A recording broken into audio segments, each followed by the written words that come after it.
До края на лятото ще ядем колбаси и кайма от истинско месо. Това обеща пред календар министърът на земеделието и храните Мирослав Найденов.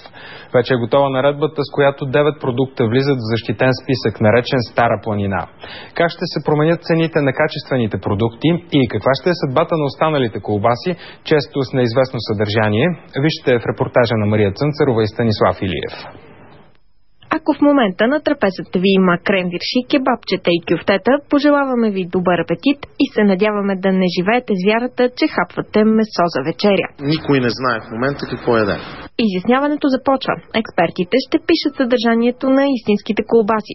Всеки, който иска да ги произвежда, ще трябва да се съобрази с българския държавен стандарт. Ще ядем кренвирш от месо наистина.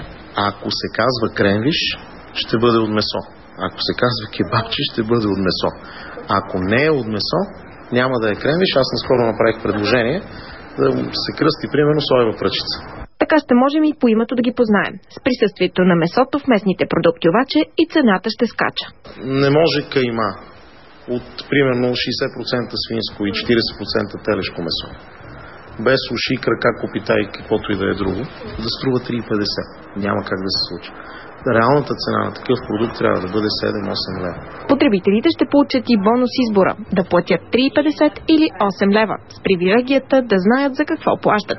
А когато рафтовете в магазина се отделят, ние ще продължим разговора в следващата критична посока. Как от Земеделското министерство ще гарантират, че когато плащаме 8 лева, ще получим кайма от месо.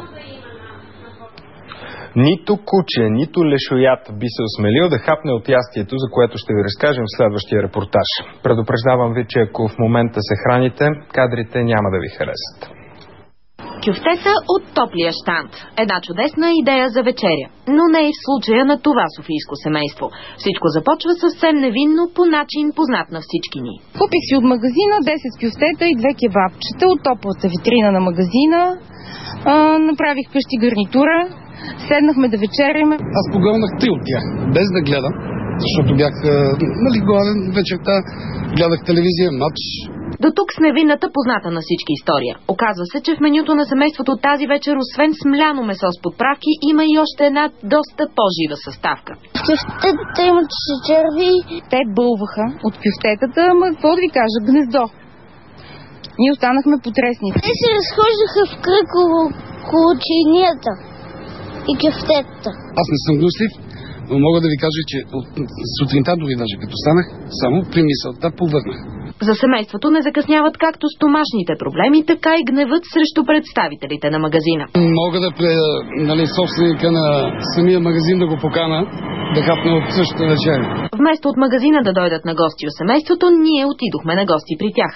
Оказа се, че в момента, в който са получили оплакването от клиентите си, са изпратили цялата останала част от партидата за унищожаване в екарисажа. Увериха ни, че преди това са направили визуална проверка. След проверката не са установени изобщо черви.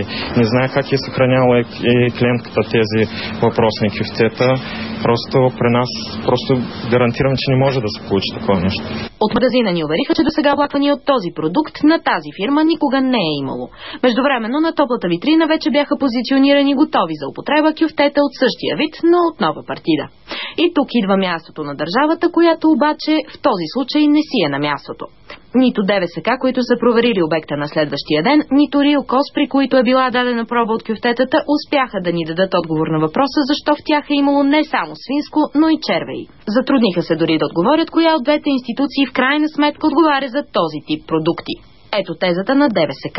Ние се грижим за продуктите, които са в суров вид до момента. Когато вече те са приготвени, това е кулинарно изделие.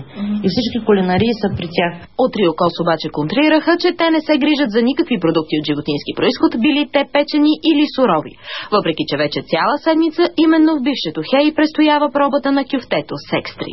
ХЕИ и ДВСК си подхвърлят топката напред-назад. Не знам какво консумирам, не знам какво ям, какво пия. И дали ще осъмна на следващия ден.